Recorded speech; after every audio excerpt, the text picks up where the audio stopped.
오늘도 하나님의 은혜와 사랑이 가득 넘치는 귀한 시간, 또 행복한 시간이 되기를 간절히 소망합니다.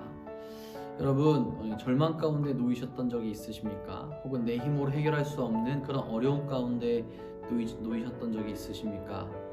신앙생활을 하면서 어려움이 찾아오지 않기를 하나님께 기도하지만 우리에게는 항상 어려움이 찾아옵니다. 그런데 그 고난과 어려움을 성경적인 입장에서 보게 되면 복이라고도 이야기할 수 있을 겁니다. 왜 그렇죠? 그 고난과 어려움의 순간에 하나님을 더 만나게 되고 또 하나님께 더 가까이 다가갈 수 있게 되기 때문에 그렇습니다. 우리는 우리의 힘으로 세상을 온전히 살아갈 수 있다고 착각할 때가 있죠. 하지만 고난 앞에 서게 될 때, 고난 앞에서 내 생각과 내 의지를 내려놓고 하나님께 나아가게 될 때 하나님의 임재와 도우심을 우리가 또한 경험하게 되고 더 크신 하나님을 의지하며 믿게 될 수 있게 된다라는 겁니다.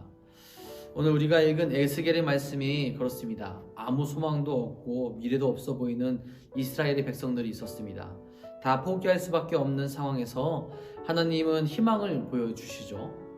에스겔에게 보여주신 환상을 통해 유다를 회복시키실 그 뜻을 보이시며 절망의 끝에서 희망을 보게 만들어 주십니다. 여러분, 이러한 하나님의 회복, 이러한 하나님의 계획은 무엇을 통해서 이루어집니까? 먼저는 하나님의 말씀을 통해서 이루어집니다. 하나님의 말씀이라는 것은 또 약속이라고 할 수 있겠죠. 하나님께서는 에스겔을 환상 중에 골짜기로 인도하십니다. 그 골짜기는 어떠했습니까? 죽음이 가득했어요. 마른 뼈가 그에 많이 누워 있었고 살아있는 사람들이라고는 찾아볼 수 없었습니다. 그런 상황에서 하나님께서 에스겔에게 물어보십니다. 이 뼈를 살아날 수 있게 할 수 있겠느냐? 이 뼈가 살아날 수 있겠느냐?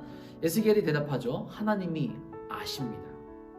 그렇게 대답한 에스겔에게 하나님이 말씀하시죠. 너는 이제 그 뼈들에게 대언하여라. 대언할 내용은 바로 이것이었습니다. 마른 뼈들에게 생기를 불어넣어 살아나게 하시겠다라는 말씀을 해주시죠. 하나님의 말씀이 그에게 울려 퍼집니다. 여러분, 잘 생각해 보시기 바랍니다. 하나님은 거짓말을 하시는 분이 아니죠. 쓸데없는 말도 하시는 분이 아닙니다. 진실말을 말씀하시고 그 말씀을 반드시 이루시는 분이 바로 하나님이시라는 거예요. 그 말씀에 생명이 담겨져 있고 그 말씀을 통해서 역사를 이루어 가시는 분이 바로 하나님이라는 겁니다. 그런즉 마른 뼈를 회복시키겠다는 그 말씀은 반드시 그들에게 생명을 부어주시고 원래 모습을 찾게 하시겠다라는 약속의 말씀이 된다라는 거죠. 이 뼈는 누구를 의미합니까? 절망에 빠진 이스라엘 백성들을 의미합니다. 그들을 다시 세우시고 회복시키시며 하나님의 백성으로 하나님의 군대로 만드시겠다라고 지금 말씀하고 계시다라는 거죠. 하나님의 말씀에는 어떤 의미가 담겨져 있는지 안다면 그 말씀을 들은 백성은 소망을 가질 수 있게 된다라는 거죠. 하나님의 말씀으로 먼저 준비케 하시고 회복시키게 하신다라는 겁니다. 생명의 말씀을 우리도 꼭 붙들고 하나님께서 말씀하신 그 약속을 붙들고 나가게 되면 우리에게도 그 회복과 그 약속이 이루어지는 줄 믿으시기 바랍니다. 그 약속의 말씀, 그 생명의 말씀을 꼭 붙들고 오늘도 나아가는 우리 사랑하는 도남동교회 성도님들 되시기를 간절히 소망합니다. 두 번째로는 말씀을 대언하는 사람을 통하여서 하나님의 회복과 하나님의 말씀을 이루어 가십니다. 지금 하나님의 말씀 앞에 서서 하나님의 말씀을 대언하는 사람은 누구입니까? 에스겔이죠. 에스겔은 어떤 상황에 놓인 사람입니까? 하나님의 부르심을 받긴 했지만 그도 똑같은 포로였으며 성전에서 일할 기회도 없었고 아내도 잃은 불쌍한 사람에 불과했습니다.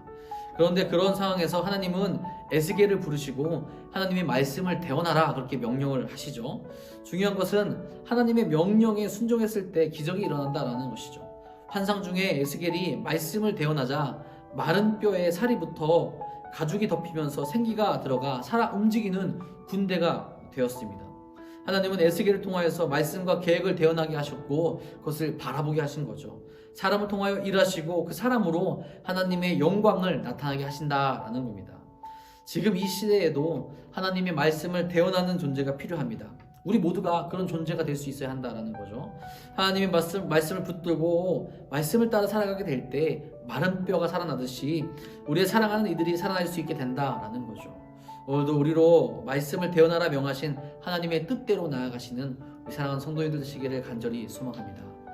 마지막 세 번째로는 성령을 통해 이루십니다. 지금 이스라엘 백성은 절망적인 상황에 빠져 있죠. 그 어떤 것으로도 회복할 수 없는 그런 상황입니다. 마치 모든 사람이 말라 죽어 뼈만 남은 것 같은 그런 상황이었다라는 거죠.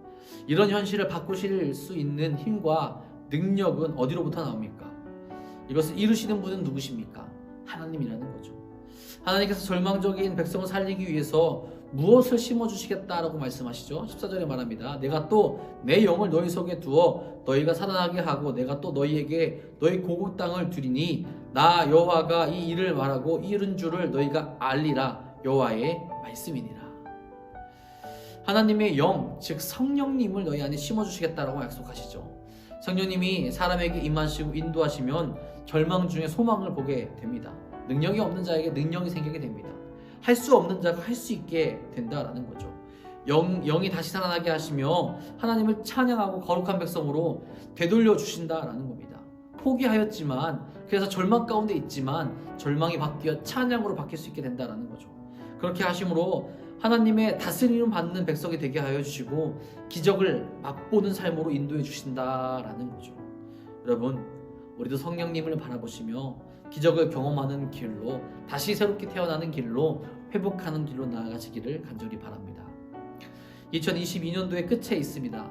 많은 어려움과 아픔이 있었을 거예요. 그럼에도 소망 가운데서 하나님의 말씀을 온전히 바라보며 우리가 살아왔습니까? 다시 우리를 세우시고 은혜의 길로 인도하시는 하나님만 바라보며 말씀으로 또 성령으로 무장되어 하나님의 부르심에 응답하며 거룩한 길로 여전히 나아가는 우리가 되길 간절히 소망합니다.